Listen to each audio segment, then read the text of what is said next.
there is considerable confusion on whether a change initiative should be managed as a project or managed as a program. Before we start to address that area, we need to understand what are the principles of both the program and the project management.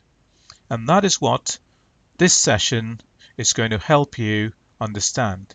If you have any comments regarding the presentation or any points of discussion, then please do not hesitate to contact us. So what, first of all, is a project? A project is something that is temporary. It has a start, a middle, and an end. And at the end of that project, we deliver something called an output. Refer to it as products or deliverables. So one of the first challenges you have in your organization is to decide what term you're actually going to use. Outputs, products, or deliverables. Simply delivering the outputs at the end of this journey isn't the end, because it's important that those members of staff, members of family, members of the community that are likely to use these outputs are trained on its usage. By doing that, they will have the desired capability. So as a minimum, every project should deliver two outputs. One, the output itself, for example, a mobile phone, and second, the trained members of staff, individuals who are likely to use this, giving them the desired capability. Again, the journey should not come to an end, because what we expect individuals to do is to transition from the old way of working to the new way of working. Referred sometimes to as an outcome, so that's your verb. The outputs are the nouns, the outcomes are the verbs.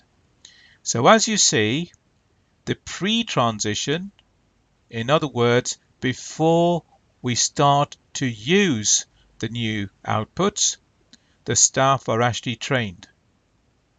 And at the point of transition, we would have some double entries. So individuals are using the old way of working and moving on to the new way of working.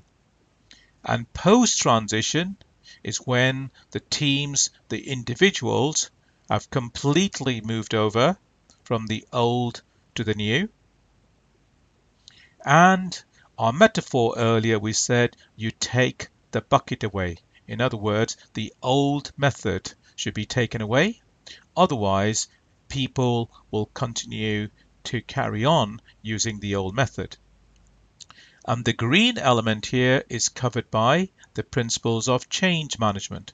How do we get individuals to move over from the old way of working to the new way of working?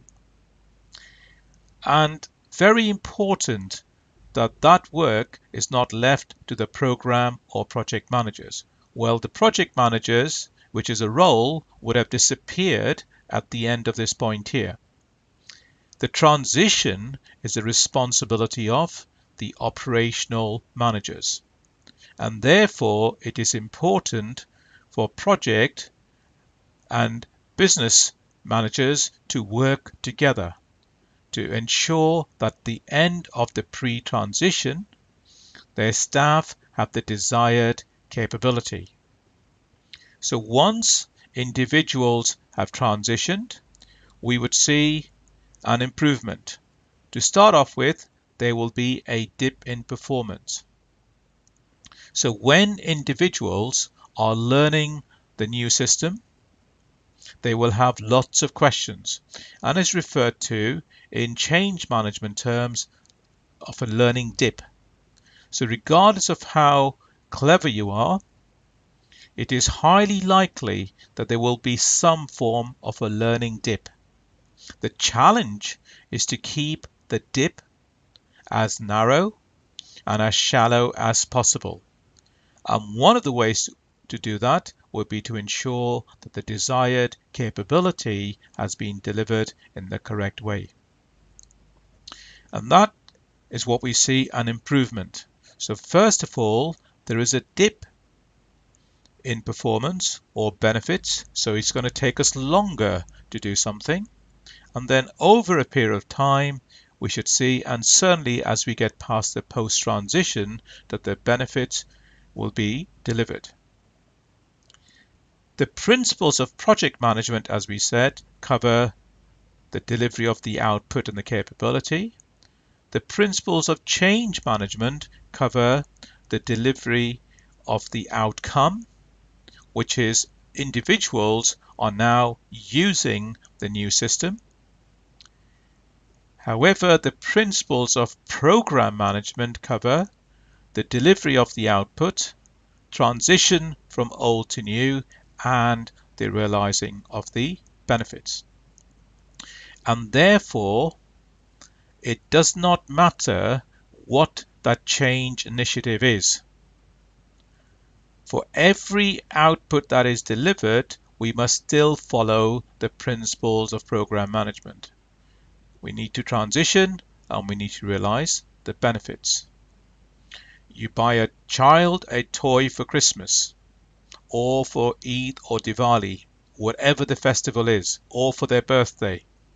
What you would like them to do is to actually use that toy. Otherwise, the money spent on buying that toy is wasted.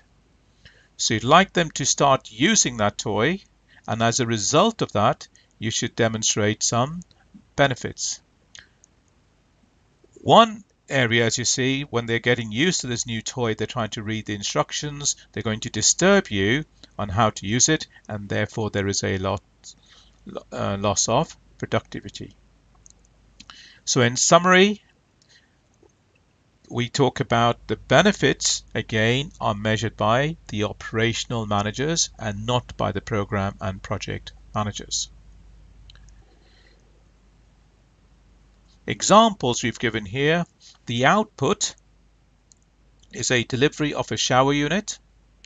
The capability is the members of family now have the capability to use the shower. The outcome is the members of the family are now using the shower instead of having a bucket bath. The benefits and disbenefits. So we hope you understand the principles. So rather than first of all focusing whether this is a project or a program, we must establish whatever the initiative is, we need to follow the principles of program management. As a separate presentation, we'll give you ideas and suggestions as to whether that change initiative can be measured or delivered as a business as usual, whether it's a project or whether it's a program. As mentioned earlier, if you've got any comments or suggestions, then please do not hesitate to contact us.